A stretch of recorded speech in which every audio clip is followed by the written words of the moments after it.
Americans tell me this: how come that was never taught to you in school? We wake up every morning, you're expected to believe certain things. I will leave you with this thought. Allow me to close with the words of Malcolm X. Now, I will freely admit I'm kind of okay. Okay. Is the word plagiarize appropriate? Yeah, okay, the word plagiarize is appropriate here. But has America's black community simply exchanged the plantation slave quarters for public housing? Have you simply exchanged the plantation's masters profiting of your labor in cotton and sugar fields for advancing the politicians that are voting at a voting booth? Are you simply exchanged the motivation of the whip for the motivation of food stamps? Have you simply exchanged a law that says you may not teach a child to read or write for failed schools that do not teach children to read and write but teach them to live in poverty? Have you simply exchanged the campaign slogan 40 acres and a mule for hope and change? Have the black churches and dynamic black preachers of the South forsaken the gospel message of love and salvation through Jesus Christ for the message of social justice? Have the ideas of educational excellence been forsaken for the NBA and gangster rap? Dear ladies and gentlemen, my fellow Shreveporters, my fellow Louisianians, my fellow Americans, I ask you, do not exchange one set of untested beliefs for another set of untested beliefs. I ask you to question what you have been taught. I do not mind someone coming to me and saying, Mr. Long, you're wrong. But you have to say, here's where you're wrong. May I tell you, I will close with this one story. A young man came into my shop with his grandmother. He had attitude. He's sitting there, arms crossed. Actually, he's upset about something. Miss Williams, come in and have a seat. What can I do for you, Dad? And she wanted to donate a car to her grandson. And so I was doing everything I said. Miss Williams, come in and have a seat. What can I do?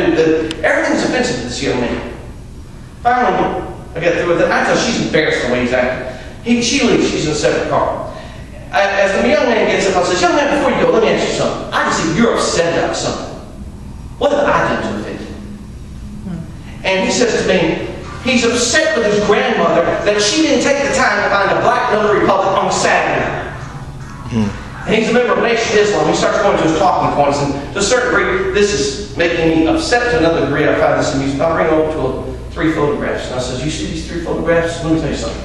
These are 3 of my 8 great-great-grandfathers.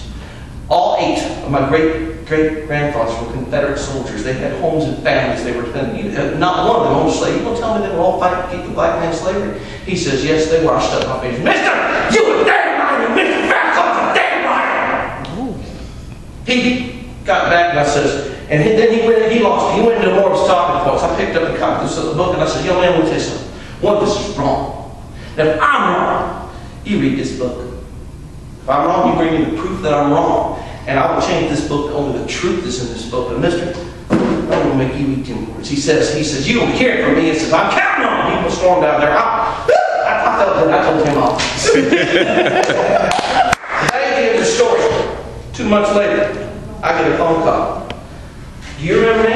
I says, no. He says, I came in there, you did a donation with my car from my grandmother to me, and we had a discussion, and you gave me a book. Ding! The light goes off.